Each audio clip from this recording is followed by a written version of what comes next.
तो फिल्म की शुरुआत एक किसान से होती है जो खेती करते रहता है। उससे पहले वह एक पायलट और होता था, लेकिन अब रिटायर हो गया होता है। उसकी एक बेटी जिसका नाम मॉर्फ और एक बेटा जिसका नाम डॉम होता है, और मॉर्फ के ग्रैंडपापा होते हैं। उसके दोनों बच्चों का स्कूल में मार्क कम आने पर उन दोनों को स्कूल से निकाल देते हैं। उसके बाद मॉर्फ, डॉम और उसके डैड फुटबॉल देखने जाते हैं। जब वहाँ फुटबॉल देखते रहते हैं तभी धूल का बहुत बड़ा तूफान आता है और वे मास्क लगाकर गाड़ी से वापस घर आ जाते हैं। मॉर्फ का रूम का विंडो खुला रहता है जिसके वजह से धूल अंदर आ जाता है और इस धूल से एक बाइनरी कोड बनता है जो कि कोऑर्डिनेट्स होता है, और मॉर्फ के डैड इस कोऑर्डिनेट्स पर जाते हैं और उसकी बेटी भी चुपके से उस गाड़ी में बैठ जाती है और साथ चलती है। और वहां पहुंचने के बाद जब उस बेस का तार को काटते रहता है तभी एक तेज रोशनी जलती है और उसे पीछे हटने को कहते हैं और दोनों बाप बेटी को पकड़ लेते हैं। उनके पकड़ने वाला एक आर्मी का रोबोट होता है और मॉर्फ के डैड से पूछता है कि तुम्हें ये कोऑर्डिनेट्स कहाँ से मिला।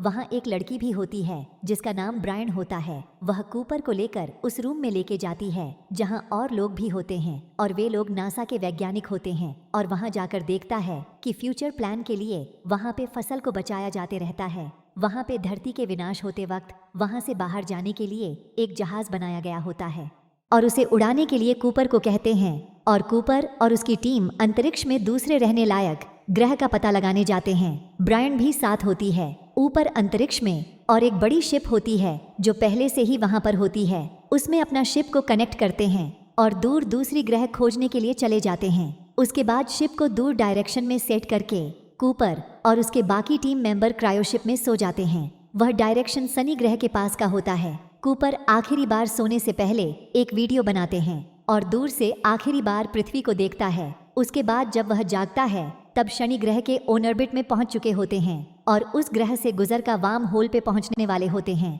वह होल उन्हें दूसरी सोलर सेल में लेके जाने का एक रास्ता होता है। उसके बाद पाम होल में प्रवेश कर जाते हैं और दूसरा सोलर सेल में पहुंच जाते हैं। उस सोलर सेल का 1 घंटा धरती के 7 साल के बराबर होता है, यानी कि उस सोलर सेल में बिताया गया 1 घंटा धरती के 7 साल के बराबर होता है। उसके बाद कूपर और उसके और 2 टीम मेंबर रहने लायक प्लैनेट ढूंढने के लिए जाते हैं जहां रहने लायक वातावरण हो, जिस प्लैनेट से उन्हें सिग्नल आते रहता है। जाते हैं, जब उस प्लैनेट में पहुंचते हैं तो चारों तरफ पानी ही पानी होता है और वहां कुछ ही घंटा पहले टूटा हुआ एक जहाज का मालवा से सिग्नल आते रहता है। वह जहाज भी धरती से ही भेजा गया होता है। 10 साल पहले जब उस जहाज का डाटा लेने के लिए मलबे के पास जाते हैं तभी और एक पानी का सुनामी आता है जिसके कारण उन्हें वहां से भागना पड़ता है। इस वजह से उस जहाज का डाटा नहीं ले पाते और इस सुनामी के वजह से एक टीम मेंबर को देते हैं, वह जहाज में नहीं बैठ पाता है।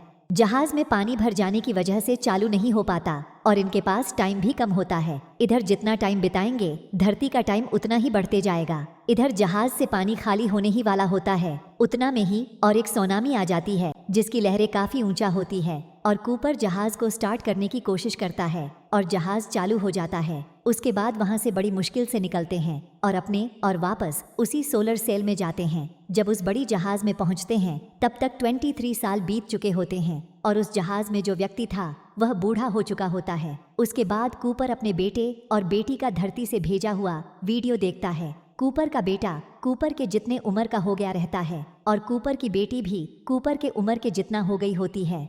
उसके बाद आपस में बात करने के पश्चात दूसरी प्लैनेट जिसका नाम मैंस होता है उसमें जाने का फैसला करते हैं। जब उस प्लैनेट में पहुंच जाते हैं तो वहां से भी सिग्नल आते रहता है जो कि धरती से आई हुई पुरानी जहाज का सिग्नल होता है। उस प्लैनेट का बदल भी ठंडी की वजह से जम गया होता है। उस प्लैनेट में टेम्परेचर माइनस में होता है। जब उस सिग्नल के लोकेशन में पहुंचते हैं तो वहां भी एक टूटी जहाज होती है जिसमें एक क्रायोशीप में उस जहाज का कप्तान सो गया होता है। वह यहाँ कई साल पहले आया था। खाने की सप्लाई कम होने की वजह से वह क्रायोशीप में सो गया था और कूपर उसको जगाता है। उसके बाद वह इस प्लैनेट के बारे में सारी इंफॉर्मेशन उनको देता है।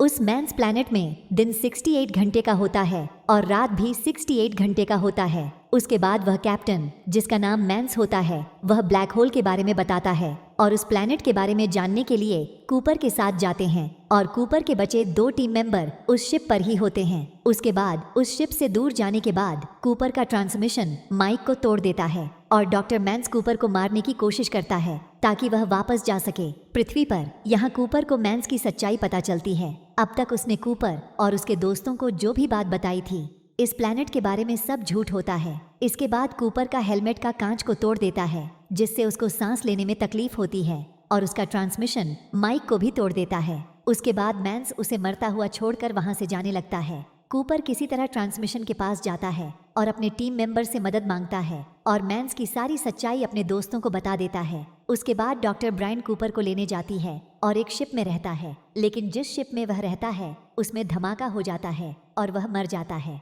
लेकिन एक दूसरी शिप बची होती है, उसे लेकर डॉक्टर मैन बड़ी शिप की तरफ जाता है। उसका प्लान उस बड़ी शिप लेकर भागने का होता है। उसके बाद कूपर और ब्रायन दोनों मैन की शिप का पीछा करते हैं उसे रोकने के लिए, लेकिन डॉक्टर मैन पहले उस शिप में पहुंच जाता है और इस बड़ी शिप का कंट्रोल कूपर और उसके रोबोट टार्स और केस के पास होता है और वह शिप लिंक करने वाला को लॉक कर दिया होता है, जिस वजह से मैन अपने जहाज को उस बड़ी शिप में पूरी तरह से नहीं जोड़ पाता है। कूपर जोड़ने से मना करता है, लेकिन कूपर की बात को मैन सुनता है। ठीक से नहीं जुड़े होने के कारण जब वह बड़ी शिप का दरवाजा को खोलता है तो जहाज से बाहर का प्रेशर बहुत ज्यादा होता है और अंदर घुसता है, जिससे वह बड़ा शिप का एक टुकड़ा ब्लास्ट हो जाता है और मैंस की मौत हो जाती है और तेजी से घूमते हुए नीचे गिरने लगता है। और कूपर उस जहाज को अपने कंट्रोल में लेने की कोशिश करता है, लेकिन तेजी से घूमने के कारण नामुमकिन सा होता है। लेकिन कूपर बड़ी मुश्किल से उस जहाज के साथ अपनी जहाज को कनेक्ट कर लेता है और उसकी घूमने की गति को अपने कंट्रोल में ले लेता है। इसके बाद उस जहाज को ऊपर लाता है और वापस पृथ्वी पर जाने का फैसला लेता है और जहाज का एक हिस्सा डैमेज होने की वजह से फ्यूल भी बहुत कम बचा होता है। इसलिए कूपर ब्रायन को बिना बताए फैसला लेता है कि ब्रायन को बस वापस भेजना है और खुद जहाज का हैच को खोल देता है। फ्यूल कम होने की वजह से दोनों वापस नहीं जा सकते, इसीलिए ब्रायन को जाने देता है और कि ब्लैक होल में गिरने लगता है और ब्लैक होल में गिरते ही जाता है। अनंत तक कोई सीमा नहीं होती है और उसकी कंट्रोल जहाज पर से छूटने लगता है। बहुत देर तक नीचे गिरने के बाद वह बेहोश हो जाता है और सौर मंडल में बेहोश पड़े रहता है अपने शूट के साथ। उसके अगले सीन में हमें कूपर को हॉस्पिटल में दिखाया जाता है। उतना तक धरती के 124 साल हो गए होते हैं और उसकी बेटी भी बूढ़ी हो चुकी होती है, लेकिन कूपर बूढ़ा नहीं हुए रहता है। कूपर को उसकी बेटी ब्लैक होल से वापस ले आती है और यहाँ पर फिल्म खत्म हो जाती है। एक बार आपको यह फिल्म जरूर देखनी चाहिए। अगर आपको यह वीडियो पसंद आया तो वीडियो को लाइक और चैनल को सब्सक्राइब करना मत भूलिएगा। जय श्री राम।